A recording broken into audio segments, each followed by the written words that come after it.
ನಮಸ್ಕಾರ. ಎಲ್ಲೋ ಓದಿದ ಒಂದೆರಡು ಒಳ್ಳೆ ಸೆಂಟೆನ್ಸ್ಗಳು ನಿಮ್ಮ ಮುಂದೆ. ಸಾಧ್ಯ ಆದರೆ ತಿಳಿದು ಬದುಕು, ತುಳಿದು ಬದುಕಬೇಡ. ಉಪಕಾರ ಮಾಡು, ಉಪದ್ರವ ಮಾಡಬೇಡ. ಭಗವಂತ ಹೇಳೋದು ಅದನ್ನೇ. ಸಾಧ್ಯ ಆದರೆ ಸಾರಥಿ ಆಗು, ಸ್ವಾರ್ಥಿ ಆಗಬೇಡ. ಇನ್ನೊಬ್ಬರ ಬೆನ್ನ ಹಿಂದೆ ಮಾತಾಡಬೇಡ, ಹಿಂದೆ ಇದ್ಬಿಡ್ತೀಯ.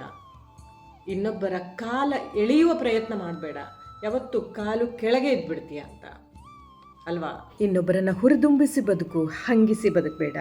ಆನೆ ನಡೆದಿದ್ದೇ ದಾರಿ ಅನ್ನುವಂತೆ ಅದು ಸರಿಯಾದ ದಾರಿಯಲ್ಲೇ ನಡೆದಿರುತ್ತೆ. ಯಾಕೆಂದರೆ ಗಟ್ಟಿತನದಿಂದ, ದಿಟ್ಟತನದಿಂದ. ನೋಡಿ, ಇಲ್ಲಿ ಒಂದು ಗಿಡದ ಹಾಗೆ, ಅದಕ್ಕೆ ಯಾವ ಗೊಬ್ಬರ ಇಲ್ಲ, ಮಣ್ಣಿಲ್ಲ, ನೀರಿಲ್ಲ, ಯಾರಿಗೂ ಉಪಕಾರವೂ ಇಲ್ಲ, ಉಪದ್ರವವೂ ಇಲ್ಲ. ಉಪದ್ರವ ಅಂತೂ ಇಲ್ಲ.